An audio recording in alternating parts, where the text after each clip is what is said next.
ఏపీలో red book రాజకీయ కక్ష సాధింపులు పరాకాష్ఠకు చేరుకున్నాయి. ప్రజాస్వామ్యాన్ని అభ్యాసం చేస్తూ రాజ్యాంగ విలువలకు తిలోదకాలిస్తూ అత్యంత జుగుప్సాకరంగా వ్యవహరిస్తున్నారు పాలకులు. తమకు సరిపోని వారిపై అక్రమ కేసులు బనాయించి వారిని చిత్రహింసలు పెడుతున్నారు. ఎన్ఆర్ఐ భాస్కర్ రెడ్డి విషయంలో కూటమి ప్రభుత్వం చూపుతున్న క్రూరత్వమే దీనికి నిదర్శనం. సీఎం, డిప్యూటీ సీఎం, ఐటీ మంత్రి, వారి కుటుంబ సభ్యులపై అసభ్య పోస్టులు పెట్టారన్న ఆరోపణలపై పెనమలూరు నియోజకవర్గం చోడవరం గ్రామస్తుడు ఎన్ఆర్ఐ మాలేపాటి భాస్కర్ రెడ్డిని అరెస్టు చేసిన పెనమలూరు పోలీసులు శుక్రవారం కోర్టులో హాజరుపరిచారు. ఈయన లండన్లో స్థిరపడ్డారు. వారం రోజుల క్రితం తండ్రి మరణించడంతో స్వగ్రామానికి వచ్చారు. కార్యక్రమాలు పూర్తయి తిరిగి వెళ్లేందుకు సిద్ధమవుతున్న తరుణంలో భాస్కర్ రెడ్డిపై అక్రమ కేసు నమోదు చేశారు. ఏ కేసులో అరెస్టు చేశారో, ఎక్కడికి తీసుకువెళ్లారో పోలీసులు కనీసం సమాచారం ఇవ్వలేదు. ఆ తరువాత స్టేషన్కు తీసుకెళ్లి చిత్రహింసలు పెట్టారని భాస్కర్ రెడ్డి ఆరోపించారు. భాస్కర్ రెడ్డికి ఈ నెల 21 వరకు రిమాండ్ విధిస్తూ విజయవాడ కోర్టు ఉత్తర్వులు జారీ చేసింది. నెల్లూరు జైలుకు న్యాయమూర్తి రిఫర్ చేశారు.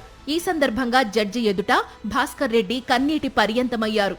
పోలీసులు తనను తీవ్రంగా కొట్టారని వాపోయారు.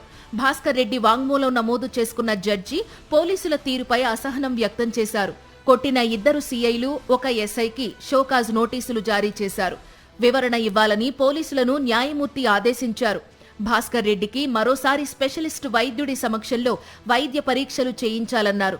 వైద్య పరీక్షలను వీడియో తీయాలని, పరీక్షల అనంతరం హెల్త్ రిపోర్ట్ను సీల్డ్ కవర్లో ఇవ్వాలని పోలీసులను న్యాయమూర్తి ఆదేశించారు.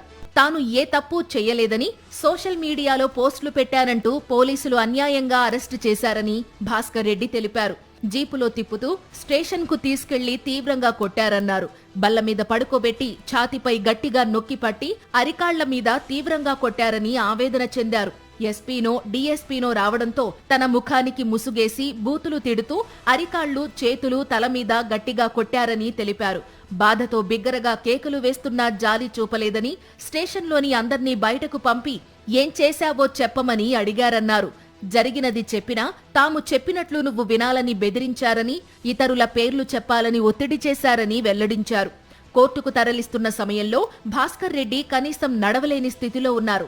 ఎన్ఆర్ఐ భాస్కర్ రెడ్డి మీద ఎలాంటి ఫిర్యాదు లేకపోయినా సరే వేధింపులకు దిగారని, అప్పటికప్పుడు అక్రమ కేసు పెట్టి అరెస్టు చేశారని కూటమి ప్రభుత్వ క్రూరత్వాన్ని ఎండగట్టారు వైఎస్ఆర్సీపీ నేత, పెనమలూరు ఇన్ఛార్జ్ దేవభక్తుని చక్రవర్తి.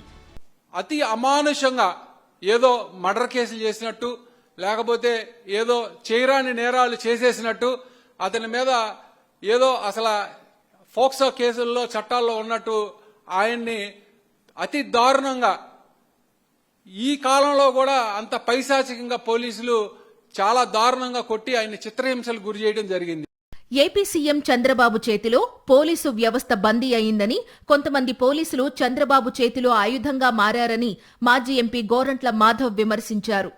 అతన్ని అత్యంత దుర్మార్గంగా అరెస్టు చేసి కొట్టి హింస పెట్టి వాళ్ళను, ఆ పిల్లవాడిని జైలుకు పంపించడం జరిగింది.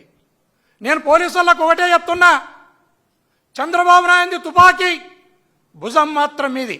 మీ భుజం మీద తుపాకీని పెట్టి ఆయన ఎవరిని కాల్చాలనో వాళ్ళని కాలుస్తున్నాడు. దయచేసి మీ భుజాన్ని ఆయన తుపాకీకి ఆసరాగా ఇవ్వకండి. రాజకీయ కక్ష సాధింపుల రెడ్ బుక్ రాజ్యాంగంలో పోలీసులు భాగం కావద్దని వైఎస్ఆర్సీపీ నేతలు హితవు పలుకుతున్నారు. ప్రభుత్వ వైఫల్యాలను ప్రశ్నిస్తే చాలు, అధికార టీడీపీ సహించలేకపోతోందని, తప్పులను దిద్దుకోవాల్సిన సీఎం చంద్రబాబు ఆ పని చేయకపోగా కక్ష సాధింపులకు పాల్పడడం దురదృష్టకరమని రాజకీయ విశ్లేషకులు అభిప్రాయపడుతున్నారు.